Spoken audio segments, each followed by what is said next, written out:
Sky News political editor Beth Rigby has stunned fans with her review of the new Labour budget as she claimed it is the biggest budget I have ever covered. Beth has slammed the announcement of major tax changes as she supported leader of the opposition Rishi Sunak in his view that this was not what was laid out in the manifesto.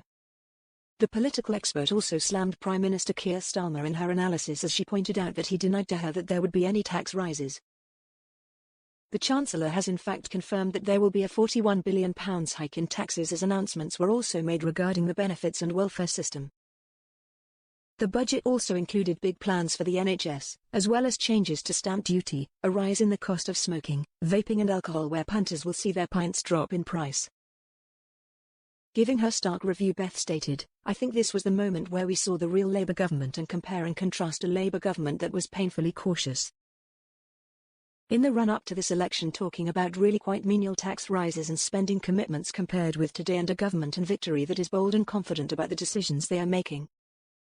To put it into context, this budget in terms of tax and spend is £74 billion in spending by the end of this Parliament, £41 billion in tax rises. "I have done a number of budgets and this scorecard, I have never seen anything like it, and I've done this for 15 years. It's the biggest budget I've covered. It is incredibly definitive in terms of a very kind of Labour budget in terms of big tax and big spend. I think the issue here is while Rachel Reeves talked there about choices, Rishi Sunak gave the counter-argument which I think will now be chewed over ferociously actually, which is this was not laid out in the manifesto.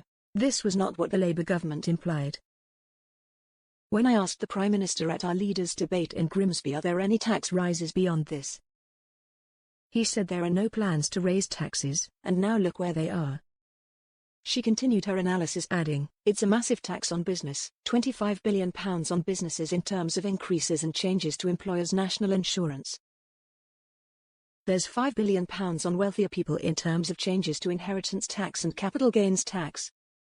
These are massive tax rises that were not signposted in the manifesto, and the Labour government will try and pin the blame on the Conservative Party.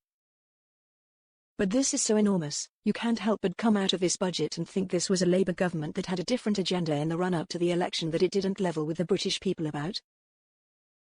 I think that is going to be the conversation in the coming days.